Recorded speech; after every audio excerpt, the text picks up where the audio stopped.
Good morning students.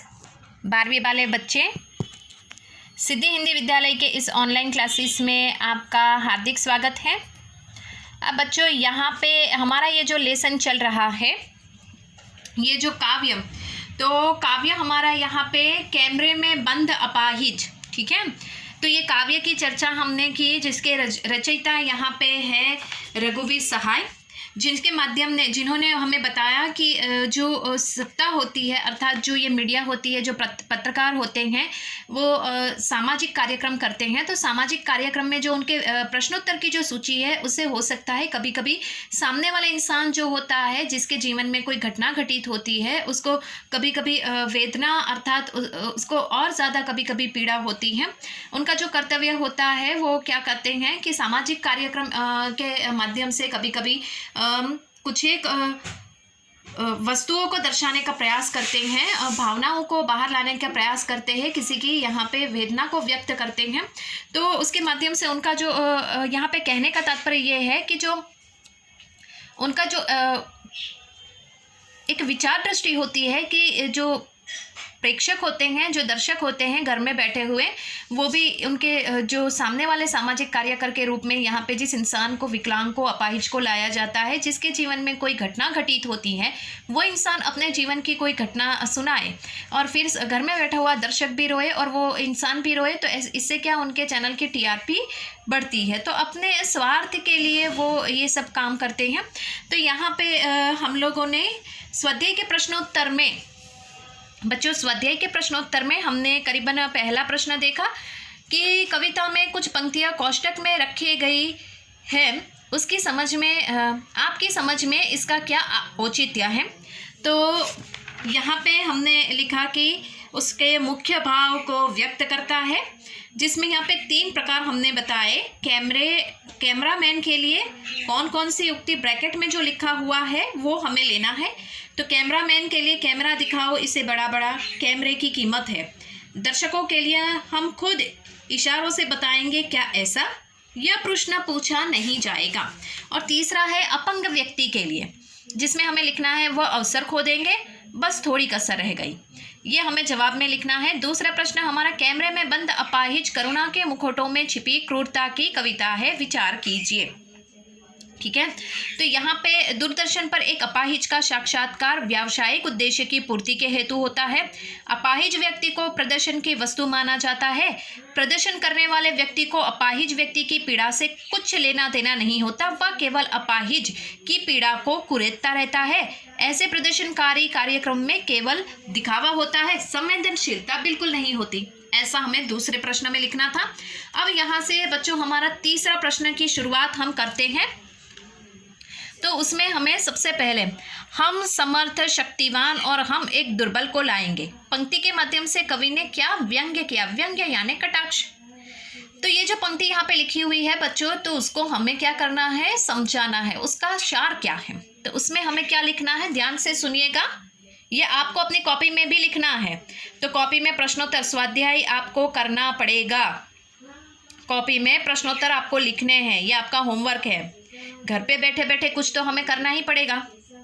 अब यहाँ पे तीसरे प्रश्न का जवाब है, हम समर्थ शक्तिवान के माध्यम से कवि रघुवीर सहाय ने मीडिया कर्मी पर व्यंग्य किया है। मीडिया कर्मी स्वयं को परिपूर्ण समझता है और अपाहिज व्यक्ति को असहाय मानता है। ये कविता को ध्यान में रखकर हमें लिखना है, दूसरे पहलुओं को नहीं। पहले ही मैं आपको डिफाइन कर दूं, हम जो कविता पढ़ रहे हैं, इस कविता के पक्ष को ध्यान में रखकर लिखना है, दूसरी वस्तुओं को नहीं। तो उसमें क्या लिखना है, हम समर्थ शक्तिवान, यहाँ पे 2 वाक्य दिए गए हैं, हम एक दुर्बल को लाएंगे, ये दोनों को अलग अलग डिफाइन करना है, हमें बताना है। तो उसमें सबसे पहले, हम समर्थ शक्तिवान के माध्यम से कवि रघुवीर सहाय ने मीडिया कर्मियों पर व्यंग्य किया है। मीडिया कर्मी स्वयं को परिपूर्ण समझते हैं और अपाहिज व्यक्ति को असहाय मानते हैं, इतना हमें पहले में लिखना है। और दूसरा, हम एक दुर्बल को लाएंगे के द्वारा लाचारी का भाव प्रदर्शित होता है। मीडिया कर्मी अपाहिज व्यक्ति से तरह तरह के नकारे सवाल पूछकर उनका मजाक उड़ाते हैं, ऐसा हमें दूसरे में लिखना है। वापस एक बार मैं जवाब रिपीट कर रही हूँ बच्चों, ध्यान से सुनिएगा। हम समर्थ शक्तिवान के माध्यम से कवि रघुवीर सहाय ने मीडिया कर्मी पर व्यंग्य किया है। मीडिया कर्मी स्वयं को परिपूर्ण समझते हैं और अपाहिज व्यक्ति को असहाय मानते हैं। हम एक दुर्बल को लाएंगे द्वारा लाचारी के भाव को प्रदर्शित किया गया है। मीडिया कर्मी अपाहिज व्यक्ति की तरह तरह से नकारे शब्द पूछकर उनका मजाक उड़ाते हैं। ये तीसरे प्रश्न में लिखना है। अब चौथा प्रश्न यहाँ पे हमारा, यदि शारीरिक रूप से चुनौती का सामना कर रहे व्यक्ति और दर्शक दोनों एक साथ रोने लगे तो उससे प्रश्नकर्ता का कौन सा उद्देश्य पूरा होगा? ध्यान से सुनिएगा।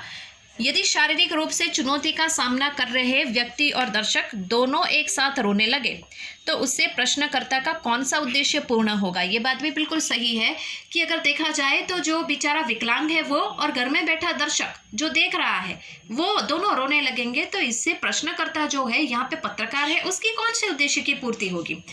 तो हमें उसमें क्या लिखना है? काव्य को ध्यान में रखते हुए, यदि शारीरिक रूप से चुनौती का सामना कर रहे व्यक्ति और दर्शक दोनों एक साथ रोने लगेंगे तो उससे प्रश्नकर्ता लोगों का ध्यान कार्यक्रम की तरफ आकर्षित कर पाएगा। उसका कार्यक्रम देखने के लिए लोग प्रेरित होंगे। प्रसारण के समय में रोचक सामग्री परोसना ही मीडिया का उद्देश्य होता है। तो इस तरह से हमें जवाब लिखना है। वापस एक बार रिपीट कर रही हूँ, ध्यान से सुनिएगा बच्चों। यदि शारीरिक रूप से चुनौती का सामना कर रहे व्यक्ति और दर्शक दोनों एक साथ रोने लगते हैं तो उससे प्रश्नकर्ता लोगों का ध्यान कार्यक्रम की ओर आकर्षित कर पाएंगे। इसका मतलब क्या है कि जैसे कि दोनों व्यक्ति, जो बेचारा अपाहिज है वो भी और जो हम देख रहे हैं घर में बैठे वो भी, दोनों रोने लगेंगे तो यहाँ पे क्या दोनों मतलब यहाँ पे जो प्रेक्षक होते हैं अर्थात जो यहाँ पे देखने वाली हम जनता है उनका ध्यान कहाँ पे जाएगा? कार्यक्रम की ओर। हम कार्यक्रम की ओर और ज़्यादा आकर्षित होंगे, उसका कार्यक्रम देखने के लिए हम प्रेरित होंगे और प्रसारण के समय में रोचक सामग्री परोसना ही अर्थात ये ऐसा मिर्च मसाला डाल के ये दिखाना ही उनका एकमात्र उद्देश्य होता है, मीडिया का ये ध्येय होता है। इस तरह से हमें लिखना है। चौथे प्रश्न में, पांचवा प्रश्न है, पर्दे पर वक्त की कीमत है कहकर कवि ने पूरे साक्षात्कार के प्रति अपना नजरिया किस रूप में रखा है? ये सारे प्रश्न हमें बच्चों वापस दोहरा रही हूँ। सारे प्रश्न हमें काव्य को ध्यान में रखकर उसके जवाब लिखने हैं, ठीक है, दूसरी बाहरी वस्तुओं को नहीं। तो यहाँ पे पर्दे पर वक्त की कीमत है कहकर कवि ने पूरे साक्षात्कार के प्रति अपना नजरिया किस रूप में रखा है? तो उस में हमें ये जवाब लिखना है, किसी भी प्रसारण के समय रोचक सामग्री को परोसना ही एकमात्र उद्देश्य होता है। मीडिया कर्मी प्रसारण को लोकप्रिय बनाने के लिए सभी हथकंडे आजमाते हैं। किसी की पीड़ा से उन्हें सहानुभूति नहीं, कोई लेना देना नहीं, बल्कि उनकी पीड़ा को वे बढ़ा चढ़ाकर दिखाते हैं। मीडिया कर्मी का उद्देश्य केवल व्यवसाय होता है, लोगों की पीड़ा से कोई सरोकार नहीं होता। ऐसा हमें यहाँ पे काव्य को ध्यान में रखकर लिखना है, दूसरी वस्तुओं को नहीं। समझ में आया?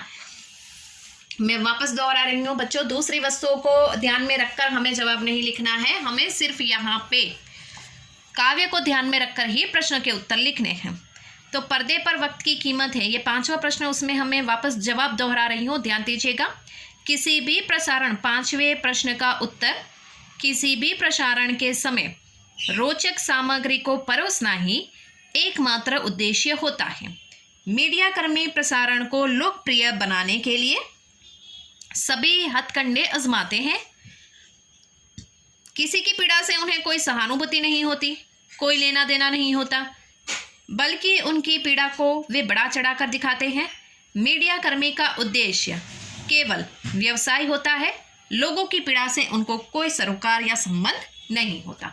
ऐसा हमें पांचवें प्रश्न में लिखना है, ठीक है। तो बच्चों आज के इस वीडियो में हम यहाँ तक जो स्वाध्याय के प्रश्नोत्तर हैं हमारे हो चुके हैं, पहला, दूसरा, तीसरा, चौथा और पांचवा, जो आपको अपनी कॉपी में लिखना है। कविता के आसपास में जो प्रश्न है उसके प्रश्नों में आगे वाले वीडियो में देखेंगे कि हमें कोई चर्चा करने वाली कोई बात है या नहीं, परीक्षा में पूछे जाए ऐसे हैं या नहीं, लेकिन फिर भी हम उसकी चर्चा करेंगे। समझ में आया? चर्चा करके रखने में क्या जाता है, चर्चा हम करेंगे ताकि आपको भी घर पे बैठे बैठे पता पड़े। आपका भी स्वाध्याय प्रश्नोत्तर, वरना सोचोगे कि मैडम ने ये प्रश्न नहीं करवाया, लेकिन ऐसा कुछ नहीं। हम कविता के आसपास के भी जो करीबन 2-3 प्रश्न है वो भी देखेंगे, और ऐसे कुछ एक प्रश्न महत्वपूर्ण होते हैं उसकी भी चर्चा करेंगे, जो हो सके बोर्ड की परीक्षा में ऐसे पूछे जा सके, जिसकी संभावना हो। सॉरी, ऐसे प्रश्नों की हम चर्चा करेंगे। तो अब तक यहाँ तक हम रुकते हैं। आगे वाले वीडियो में जो काव्य के आसपास के जो प्रश्न है उसकी हम चर्चा करेंगे। तब तक के लिए थैंक यू।